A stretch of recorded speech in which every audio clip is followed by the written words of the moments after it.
Hello, hello, hello. How's it going, everybody? Welcome to a Capital Hungry Monday Market Update webinar. Today, we'll be breaking down some market fundamentals, as well as any economic events in focus, and some analysis and trade setup ideas on gold, GBPJPY, GBPUSD, EURUSD, USDCAD, as well as US30 stock market index. Okay? So we're going to be going in the order of looking at recent fundamental points that are impacting these trading instruments that we look at in trade day after day. Then analyzing market sentiment and the overall flow of smart money when looking at our various indicators of market sentiment, such as equities, Japanese yen, and so forth. Then diving into what economic events we have overnight as well as in focus throughout the week. And then doing some technical analysis, bringing those fundamentals together for some trade idea setups across the board here, okay? So, first thing I want everybody to understand is you have to keep in mind market timing. We are coming towards the end of the fiscal year, potentially end of Q4 as well, of course, and into the holiday season with not just the North American holiday, going into global holidays. The same time we're entering this slower and lower volatility in volume state, we've also had a lot of the fear from these fundamental catalysts such as the Omicron variant being priced into the markets, and we can see that overall markets in terms of the sentiment is still optimistic with the global equities bullish, dollar still bullish, Japanese yen bearish, and the volatility index bearish. But so far to start this week, US dollar and gold, as well as the majority of other pairs, are still in tough intraday ranges, which makes sense because number one, of course, we're starting to go towards the end of the fiscal year and towards holidays with lower volume and slower volatility. And number two, this week, investors are primarily waiting for Federal Reserve Interest Rate Day, FOMC Day, to get a lot more information in terms of movement on order flow on US dollar, gold, and US equities. So most likely, there's a high probability anyways that day to day gold as well as our US dollar pairs and currency crosses are most likely going to range until we get a clear-cut sentiment from the Feds on FOMC, whether they're going to look to do more aggressive tapering, give any signals towards future rate hikes, and follow suit with what Jerome Powell said the prior weeks. For those of you who've been following along the market update webinars as well as the Wednesday scalping sessions, you will understand when we break down gold that one of the reasons dollar has been so bullish and gold has still been relatively flat and been more bearish is that the prior weeks, Jerome Powell, when he was doing a speech with Janet Yellen, discussed how inflation is no longer transitory, that inflation is now a risk, and that they need to start combating this inflation and potentially looking at aggressive tapering and future rate hikes in the near future, as the economy is back to pre-pandemic levels and economic health is fairly strong. So we're going to be confirming at this FOMC to come this week if that same sentiment is gonna hold up still. If the Feds just keep it very clear cut and straight to the point and say, hey, inflation is no longer transitory, we need to be more aggressive with our tapering, we don't need to keep purchasing assets and other bonds, the economy is in a stronger recovered state, we're looking at early 2022 rate hikes, then we can anticipate a lot more potential US dollar strength and continuing the overall bullish structure on the dollar. And of course, the inverse when you're looking at gold as combating inflation and looking at future rate hikes, investors price that in as bearish impacting factors on gold. But other than that, we might have a high probability of ranging, of course, until we get that information from FOMC, okay?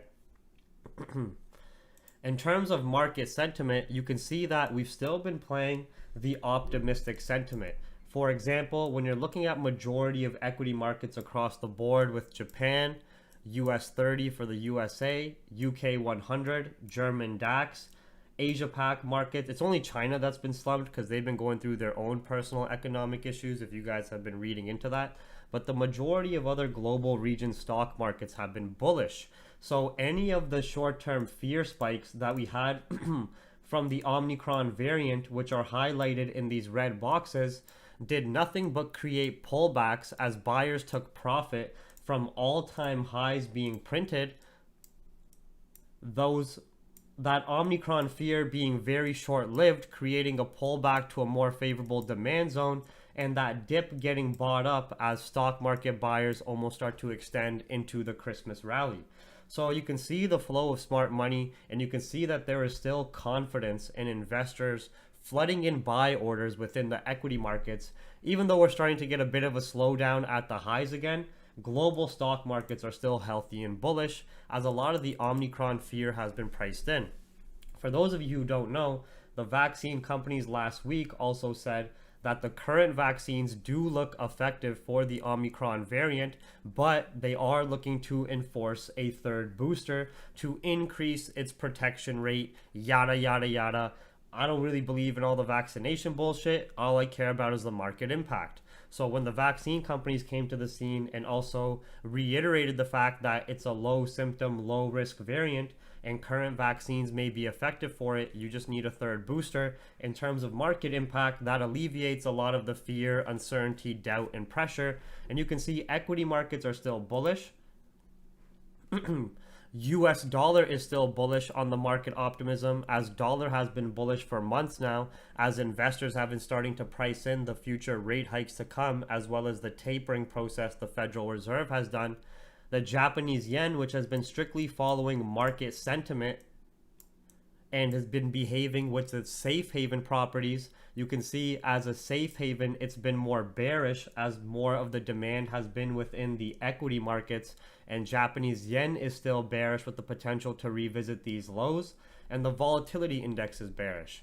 So I've been primarily playing that sentiment accordingly across the board, with only looking for really yen pair buys like GJ, EJ, AJ buys, looking for US dollar strength association with GU, EURUSD sells, and UCAD buys, and playing the buys on the equity market scaling back to previous highs and the overall optimistic sentiment.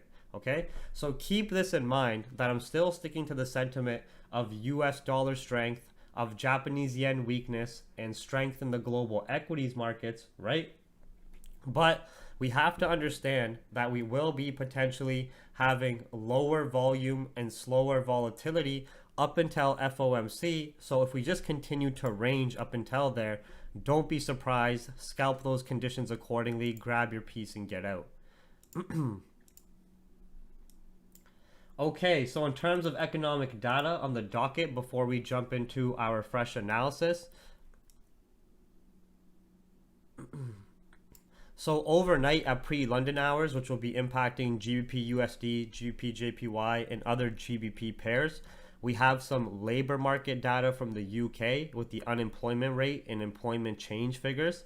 Then, which I still expect jobs data to be relatively healthy when you're looking at the UK, as it has not been in any lockdown.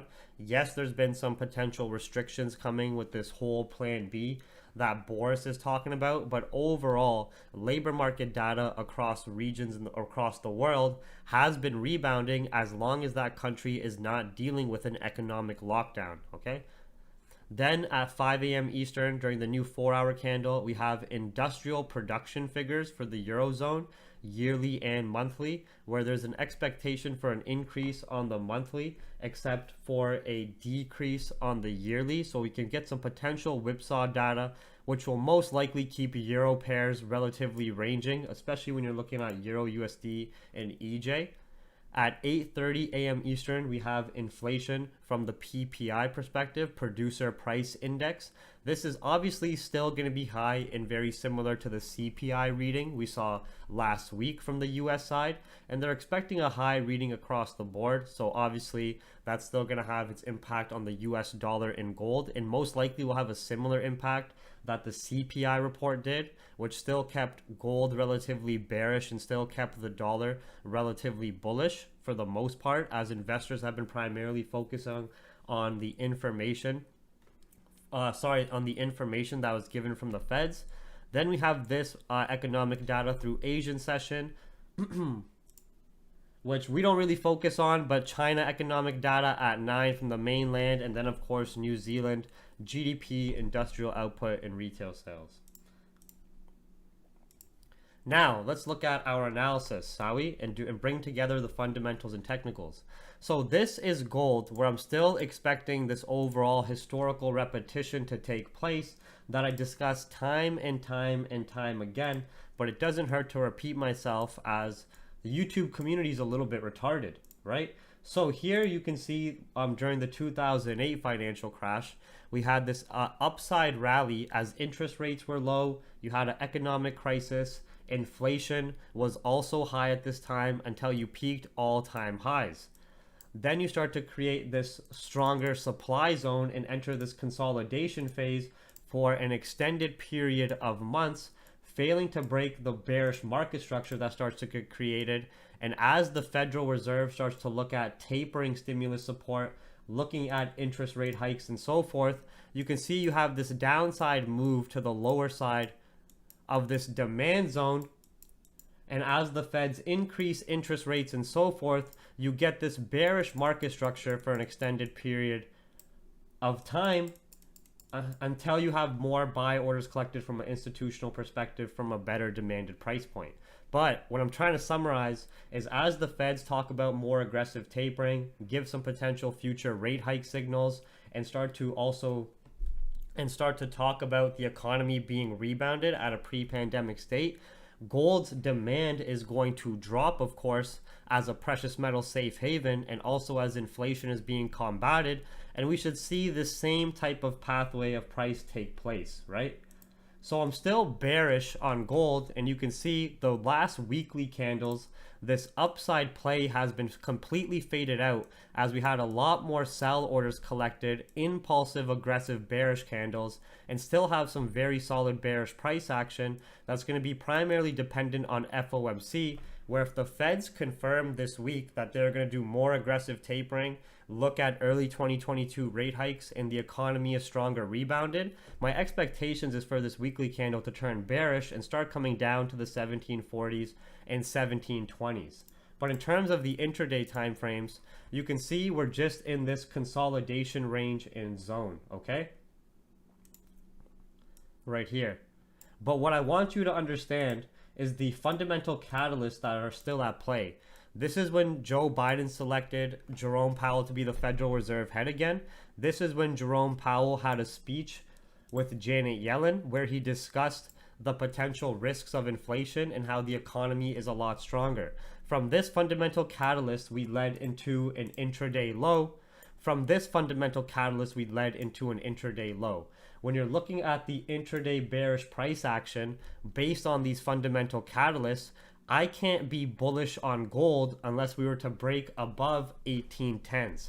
I can see potential short-term pullback buys if we were to break above the 1790 price point in resistance zone here to potentially retest this area for better risk versus reward sells. But as long as we remain below the 1810s price point, we're still respecting bearish market structure and the integrity of the sellers in control, as we've only been having these impulsive moves, pullbacks, and order flow collection to drive us down lower on gold, following the Federal Reserve sentiment and following the strength in the US dollar, as well as the demand of gold dropping as the Feds talk about combating inflation.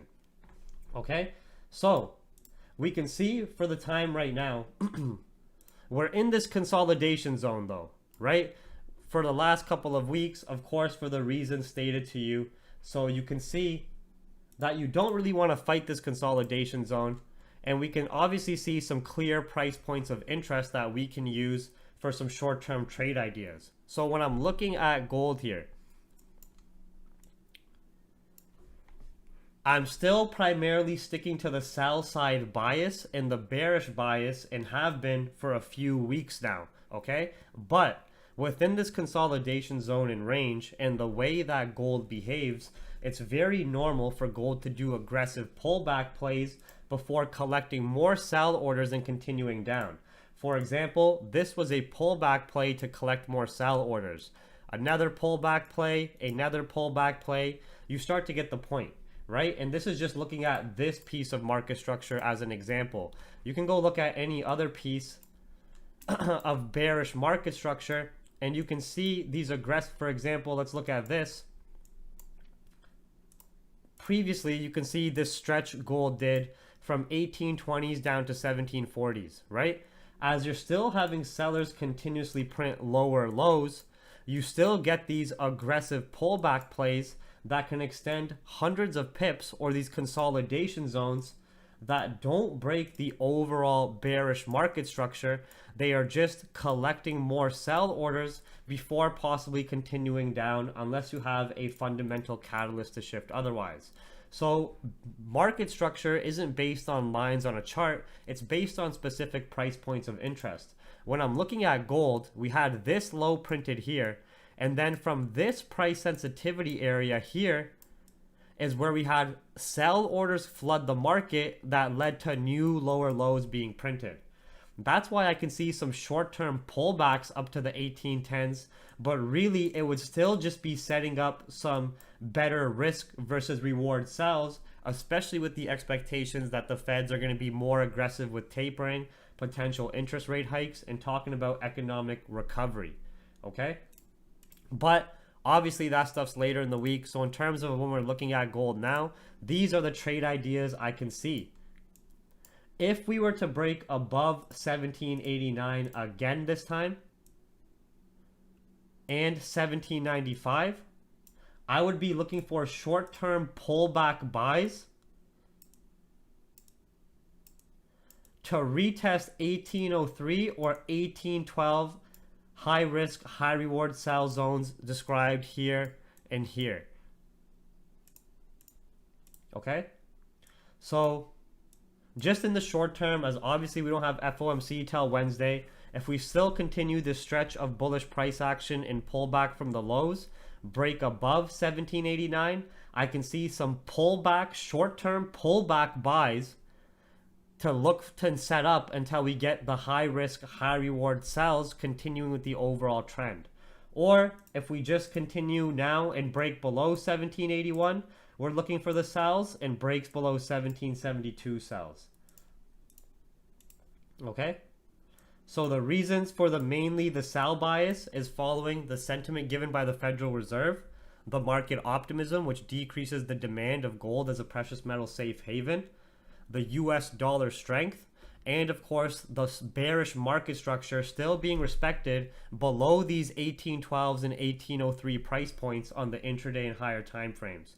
I only see short-term pullback buys, as we understand gold can do very aggressive pullbacks on the intraday time frames above 1789 and 1795, and that would be to set up better sells at 1803 or 1812. If we do not get that pullback, I'm looking for continuation sells from 1781 and 1772 to at least target the last significant lower lows created at 1764s.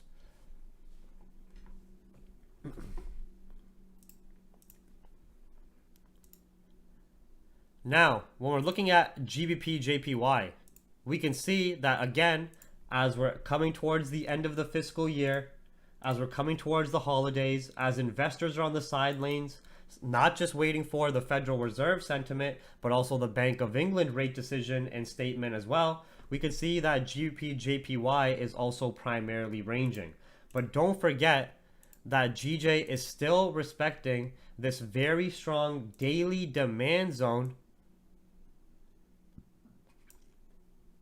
where this demand zone hasn't broken since the start of 2021. And what you also want to notice is every time sorry, my mic cut out. What you also want to notice is every time we have a pullback to this demand zone and more buy orders collected, we actually lead into a higher high with the following rally that comes after. Okay? So what I'm anticipating is, yes, we can potentially consolidate here and create an order block, liquidity zone, consolidation zone, whatever you like to call it. But if we don't break to the downside again, and the UK equity still stay bullish, we have the UK not enter a lockdown, we still have the Japanese yen respecting bearish market structure, my anticipation is when we break those supply zone and resistance zone highs there, that we will be starting to have our upside rally starting to go back up to revisit these previous higher high price points, as you can see time and time again for the most general part, right? But for the time being, we can see this very strong consolidation zone that we have been struggling in. So there's no point in just trying to guess if we're going to start to break to the upside. It's very clear to see that if we reject the lows, break above 150.5, and start to get bullish candle closers above this specific resistance zone, that it shows us there's a lot more buy orders in the market to start having that potential upside move. The beauty of understanding this daily demand zone as well is that I personally cannot see, like for example, as soon as the Bank of England, the last statement released, did not hike interest rates, we were in a bearish bias on GJ here. Then when the Omicron variant came out and that brought market fear and led to a drop in UK equities as well as strength in the Japanese yen, that was this downside move here. But these downside moves still drove down to the same demand zone that we have not broken yet, and a lot of the Omicron fear has been priced in. So what's also very nice about this demand zone is that I can't safely look for sells anymore unless we were to break below here. Okay? So I am more in a bullish bias on GJ just based on the higher time frame structure and the fact that we haven't broken this demand zone since the start of 2021. Also understanding the Japanese yen individually is still bearish. It's just in a consolidation zone itself. And UK equities, even though it's rejecting at its previous high again, when you're looking at UK equities, it's very bullish and had a very strong bounce from that 7,000 point demand zone, right? So I'm still bullish. I just want to see this next daily candle, or when we get that more market optimism, start to break above this consolidation price point and continue back to the upside. But these are the trade ideas I see based on current market structure, price action, and so forth. Now, we're just going to mark off this consolidation zone. Within this consolidation zone, I'm still generally more on the bullish side. If we come down to 149.5, I'm still going to be looking for buys if we break above 150.5 and above 151. As long as the Japanese yen is still bearish, the UK employment data tonight is still solid, which I think is still going to be relatively solid, and we don't break below that daily demand zone, I'm still primarily looking to play the buys to the upside, right? So this is my main bias. I'm only switching to sells if we get a break below that daily demand zone, which is a break below 149. And for me to switch into sells, I would need new market fear overnight regarding the Omicron variant. And most likely that would mean more restrictions within the UK or lockdowns.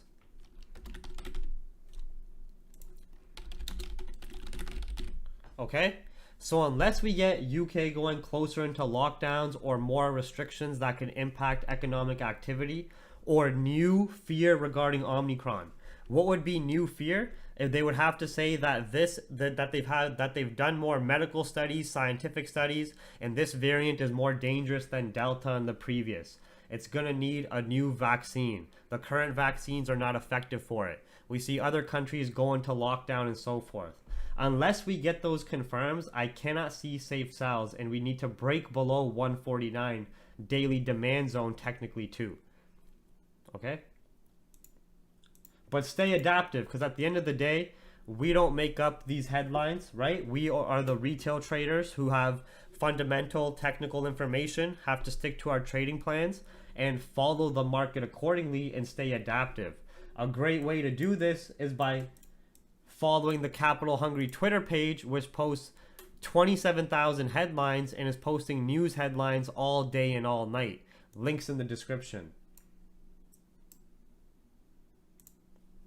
Okay. GBPUSD. Now, we know that the US dollar individually as the world reserve currency has been bullish.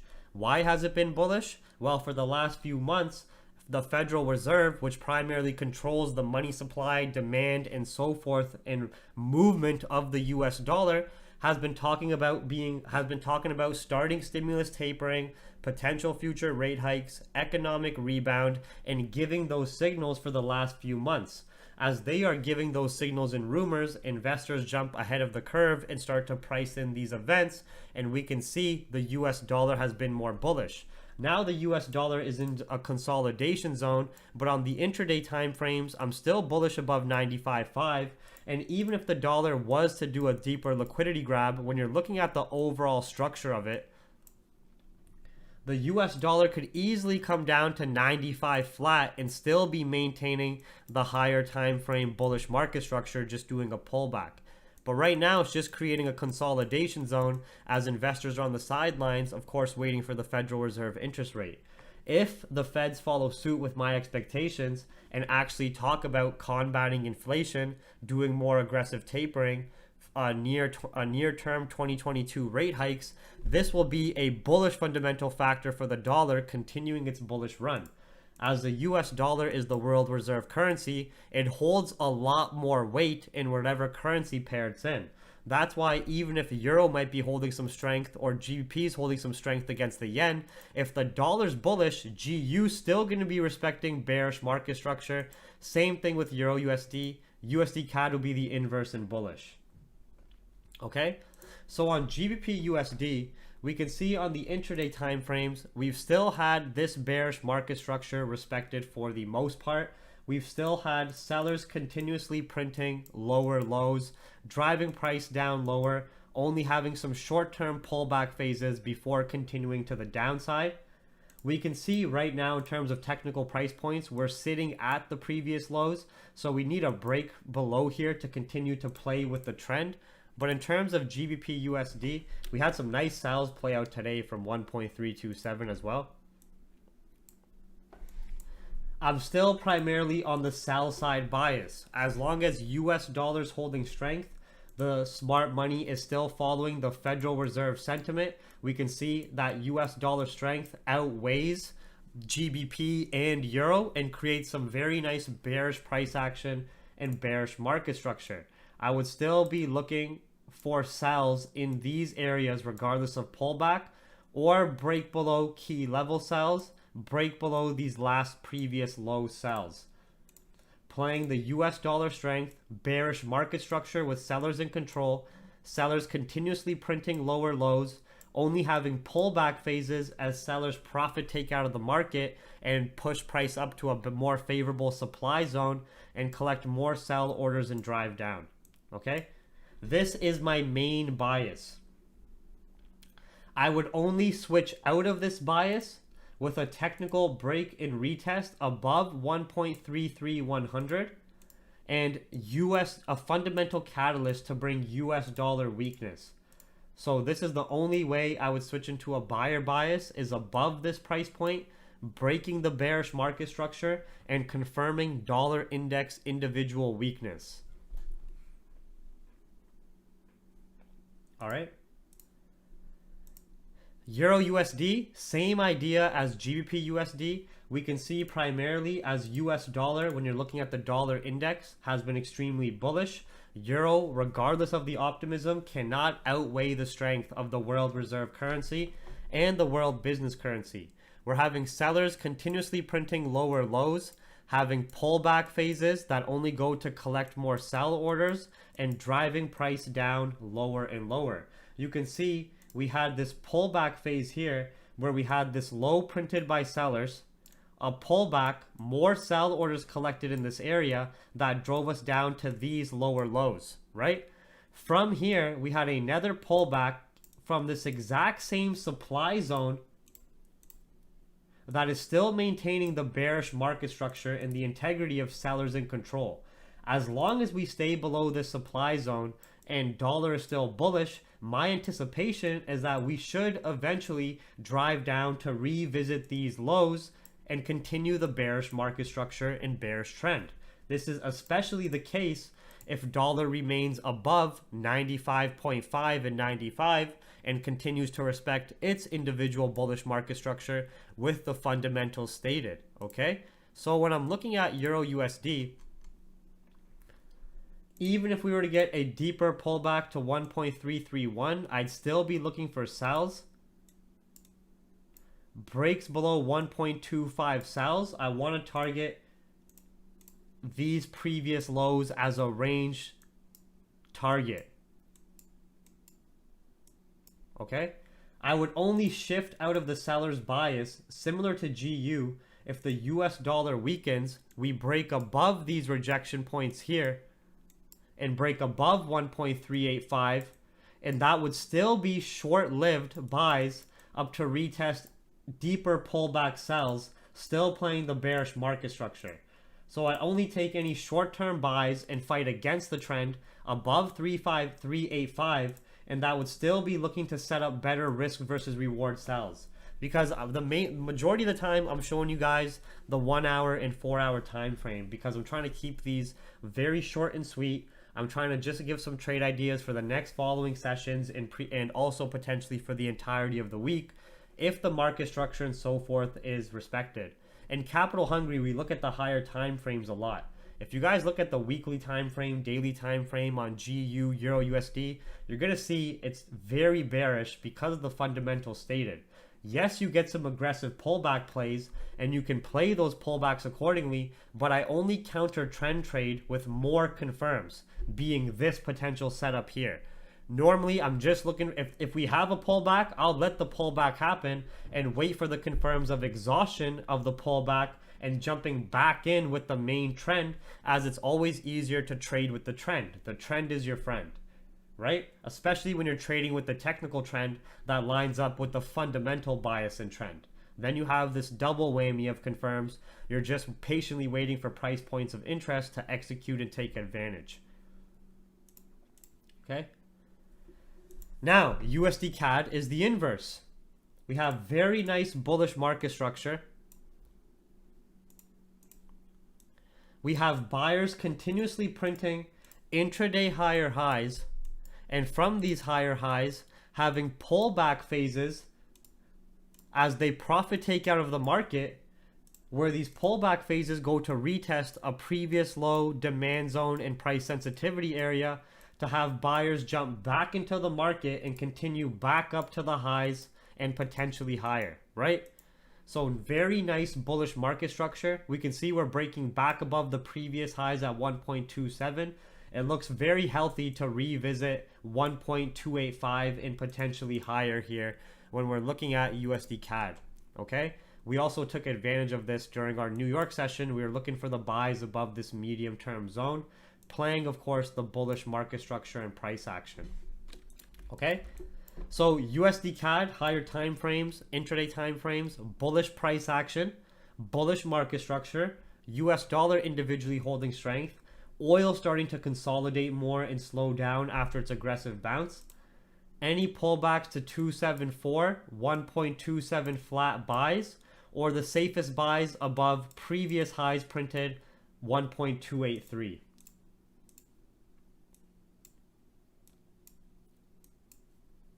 Okay. Still looking to play that optimism, keeping the dollar strong, looking to play with the trend.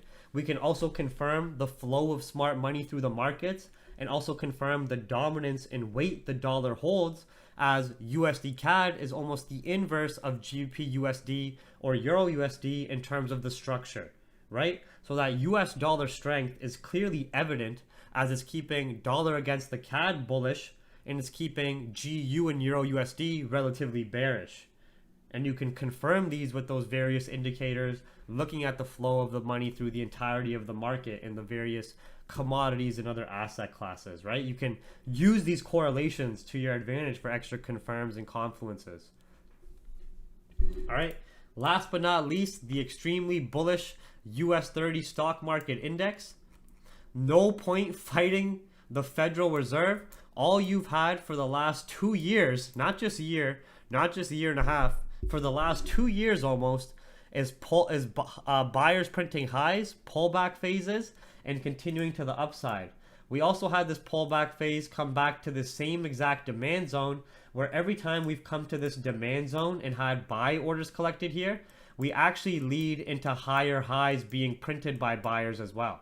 So my anticipation is, as we're going into the Christmas rally in holiday time, and as long as we don't have any new fundamental fear, even if we get a deeper pullback to 35K, my anticipation is US equities going to eventually printing higher highs and continuing the overall optimistic run, riding the support of the CBs and so forth, and really trying to squeeze out as many gains as possible before the actual interest rate hikes and shift in central bank policy positioning. Okay? So when I'm looking at US 30, if we were to break below 35,600, I'd still be looking for buys off 35,200, buys even from the current potential zone, and buys above 35,850. Okay? Because we don't have any new economic fear. A lot of the Omicron fear variant has been priced in. Very strong reaction off that daily and weekly demand zone. Equity markets are still very bullish across various regions. We still have the target point of previous highs. Very nice bullish price action as well. This is really the first pullback we've seen on the intraday time frames in like the last 2 weeks almost, last week and a half, right? So still maintaining buyers in control. We're just having a slowdown in volume and volatility as we're coming towards the end of the fiscal year, coming towards holidays, waiting for FOMC, all right? So we went through some key fundamental points in focus for the trading instruments that we trade day in and day out. We went through understanding and dissecting market sentiment and the overall flow of smart money and investor behavior. Understanding the movement of course, volatility index, Japanese yen, and dollar. Understanding what economic events we have on the docket and what's on the focus this week. Bringing all that information together alongside the technicals for trade ideas on gold, GJ, GU, EURUSD, USDCAD, and US 30 stock market index. If you guys enjoy these types of webinars and would like them more frequently, make sure you come join the Capital Hungry private channel as we do these types of daily trade idea webinars 5 days a week, every Asian session. We also do a New York scalping session every single morning. You get access to the Capital Hungry newsroom, 50 plus educational webinars to learn about the fundamentals, trading psychology, economics, and everything else that I use in my style of trading, as well as technicals. And you get access to all the other resources and material. If you cannot afford the Capital Hungry private channel, make sure you check out the description for all your other resource links, such as the 100 plus free webinars on this YouTube page, individual analysis, live streams, fundamental webinars, educational webinars, trading psychology, scalping, day trading, everything in between. The Capital Hungry News Terminal on on Twitter, Capital Hungry News Twitter, and of course the free Capital Hungry Telegram analysis channel. Everything linked in the description. I'm gonna save and upload this as it'll be available to rewatch. If you guys enjoy these, please make sure you like, subscribe, share it around, and turn post notifications on. All of that is free to do. It's very quick to do, and it really helps gain exposure for the channel. And I will see all of you on Wednesday morning for the New York scalping session. Thank you and have a good night.